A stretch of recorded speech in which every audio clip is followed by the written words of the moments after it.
Hello বন্ধু, শুভ সকাল। কেমন আছে? আশা করি ভালো আছে। সকালবেলা উঠে না আজকে খুব খুশি। কেন কি ঘুম থেকে উঠে আমি আগে খাই না, আমার ছেলেকেও খাওয়াই না।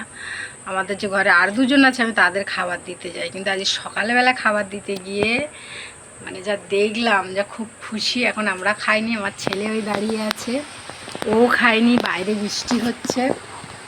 এই যে তোমাদের যে দেখায় যে আমি কেন খুশি এত, এই যে আমাদের ঘর আছে দুটো ঘর বন্ধুরা। এই যে এই একটা ঘর, এই যে এই একটা ঘর, এটা আমি থাকি। আর ওই একটা যে ঘর, ওটা দিশা থাকে। তোমাদের দিশাকে তো চেনো।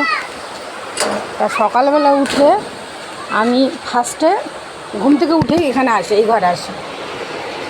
এসে এমন একটা জিনিস দেখলাম, আমাদের দুটো যে মানুষ আছে আমাদের ঘরে, তোমাদের আগে দেখিয়েছি। এই যে দেখছো, একজনকে আলাদা করা হয়েছে, ছেলেটাকে আলাদা করা হয়েছে। কেন আলাদা করেছি?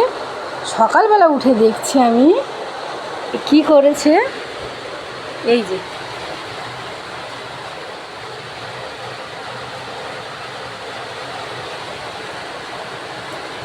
দেখছি 3টে বাচ্চা দিয়েছে। এখনও পর্যন্ত মানে ওর খাবার জোগাড় করছে। কালকের খাবার শেষ হয়ে গেছিলো, বা এক্ষুনি দোকানে গিয়ে পেয়ারা আনলাম, আর ওর খাবারটা আগে দিয়েছি। কেন মানে বাচ্চা রাতে হয়েছে আমি জানি, সকালে উঠে দেখি 3টে বাচ্চা। আমি তো খুব খুশি। তোমরা কেমন খুশি বলো? আমি তো খুবই খুশি। তা কুটুস, তুমি খুশি? কুটুসও খুব খুশি। তা টাটা বল, টাটা বলে দাও।